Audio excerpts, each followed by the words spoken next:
ఇప్పుడు స్వతంత్రం వచ్చి దగ్గర దగ్గర 70 ఏళ్ళు దాటిపోయిన పరిస్థితి. ఇంకా కూడా రిజర్వేషన్ల కోసం ఒక బీసీ రాష్ట్ర జనాభాలో 56% ఉన్నటువంటి బీసీలు కూడా కొట్లాడాల్సిన అవసరం ఉందా? బాధ్యత లేదా ప్రభుత్వాలకు? దురదృష్టవశాత్తు తెలంగాణ సమాజం కానీ ఉమ్మడి ఆంధ్రప్రదేశ్లో కానీ ఇక్కడ హిస్టారికల్ ఈవెంట్స్ చరిత్ర తీసుకుంటే రకరకాల ఉద్యమాలు జరిగినాయి, కానీ మన వర్గాల కోసం ఉద్యమాలు జరగలేదు కాబట్టి మనం వెనుకబడ్డం అనేది అది ఈరోజు క్లియర్గా కనబడతా ఉంది. అదే ఒక యూపీని తీసుకోండి, ఒక బీహార్ని తీసుకోండి, ఒక ఎంపీని తీసుకోండి, ఆర్థికంగా తెలంగాణ రాష్ట్రం కానీ ఆంధ్రప్రదేశ్ రాష్ట్రం కానీ డెవలప్ అయింది.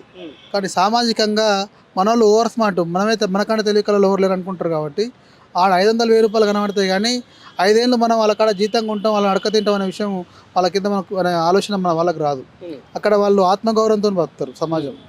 యూపీలో కానీ బీహార్ కానీ 300 కూలి కోసం 300-1000 కిలోమీటర్లు దాటి ఇక్కడ వచ్చి పని చేసుకుంటారు, కానీ 100 రూపాయలు ఎలక్షన్లో వాళ్ళు ఓటు తీసుకోకుండా వాళ్ళు ఎవరికైతే ఓటు వేయాలనుకుంటారో వాళ్ళు ఎవరికైతే న్యాయం చేస్తారనే ఒక వాళ్ళకి నమ్మకం ఉంటుందో వాళ్ళకి ఓటు వేస్తారు.